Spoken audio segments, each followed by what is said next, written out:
যেই কোর্সে আসছেন সেই কোর্স কমপ্লিট করতে হবে। অন্য কোর্স করলে হবে না। স্কিল ওয়ার্কার এবং স্টুডেন্ট ভিসারা ইমিগ্রেশন বেলে থাকলে ভিসা হবে না। আপনি পড়তে পারবেন, আপনার রাইট টু স্টাডি আছে, 3C লিভ আছে, আপনি স্টুডেন্ট ভিসা পাবেন না। এখন আমাদের দর্শকরা তাদের অন্তরে যেটা আছে সেটা শুনতে চান, কিন্তু আমরা আইনটা বলবো, ব্যারিস্টার সাইন। দর্শক আসসালামু আলাইকুম। আসসালামু আলাইকুম। ওয়ালাইকুম বলুন, প্রশ্নটা বলুন। শুনতে পাচ্ছি। জি জি, আমার দুইটা প্রশ্ন আছে আর কি। একটা প্রশ্ন হচ্ছে, আমি আপিলে আছি, এসএলএম এর আপিলে আছি আমি। এখন আমি চাইতেছিলাম যে আমার তো কোর্স কমপ্লিট হয় না, আমি স্টুডেন্ট ভিসা আসছিলাম আর কি। এখন আমি যদি অন্য কোনো ইউনিভার্সিটি থেকে কোর্স করি, মানে 1 বছরের মাস্টার্স করি, কিন্তু ওইটা আবার হোম অফিস থেকে কোনো ভিসা নিয়ে না, ওরা এসএলএম সিকার হিসাবে আমাকে অফার লেটার করতে থাকে। এখন ওইটা কি আমি কোর্স কমপ্লিট হিসাবে দেখাইতে পারবো কিনা? জি না, যেই কোর্সে আসছেন সেই কোর্স কমপ্লিট করতে হবে, অন্য কোর্স করলে হবে না। আচ্ছা, এখন আমি যদি মনে করেন যে আবার নতুন কোন ইউনিভার্সিটি থেকে খুঁজে পাই, মানে কাজ পাই আর কি, তখন আমি চাইতেছিলাম যে আবার অ্যাপ্লিকেশন করে হোম অফিসকে আমাকে ভিসা দিবে কিনা ওইটার জন্য আর কি। আপনি ইমিগ্রেশন বেলে আছেন, পাবেন না। স্কিল ওয়ার্কার এবং স্টুডেন্ট ভিসারা ইমিগ্রেশন বেলে থাকলে ভিসা হবে না।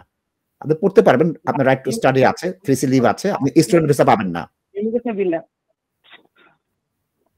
আপনি স্টুডেন্ট ভিসা পাবেন না। বাংলাটা একটু বোঝার চেষ্টা করেন। আপনি ইমিগ্রেশন বেলে আছেন, আপনি পাবেন না। এখন আমাদের দর্শকরা তাদের অন্তরে যেটা আছে সেটা শুনতে চান, কিন্তু আমরা আইনটা বলবো, ব্যারিস্টার সাইন। জি, যেখানে আপনাকে অ্যাসাইলাম সিক করার পরে আপনাকে কাগজগুলো দিয়ে দিয়েছে, সেই কাগজগুলোতে আপনি দেখবেন যে আপনাকে বেইল দেয়া আছে। আর আপনাকে যদি বেইলে না থাকে, আপনি 3Cতে আপনাকে ধরেন বেইলের কাগজ দিল না, তাহলে সেই ক্ষেত্রে অবভিয়াসলি আপনি 3Cর এই সুযোগটা নিয়ে একটা আপনি প্রয়াস নিতে পারেন। না ব্যারিস্টার সাইন, আমি একটু বলি, এটা আমার অভিজ্ঞতা কি হয়েছে, একজনকে অনেক দেয় না, একজনকে না দেওয়ার ফলে আমরা সেটার চ্যালেঞ্জ যখন করি তখন তারা উত্তর দিয়েছে, তোমরা এই ইন জেনারেল যে প্রিন্সিপাল, সেই প্রিন্সিপালের অ্যাডমিন ভুলে তুমি অ্যাডমিনেন্স নিতে পারবে না। কেস ল আছে, এটার কোটা ফ্যামিলি কেস ল আছে, সুতরাং সেটা বলছে সবার জন্য প্রযোজ্য। আমরা ইস্যু করি নাই, আমরা এখন ইস্যু করলাম, তুমি পারবা না।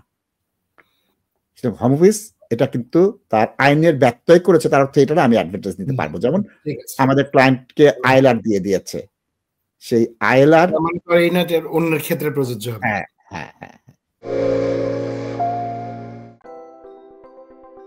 Are you investing in property or looking to buy your first home? Beneco Financial Services offers straightforward mortgage advice, given freely and without obligations, with a dedicated team of highly qualified and experienced mortgage advisors.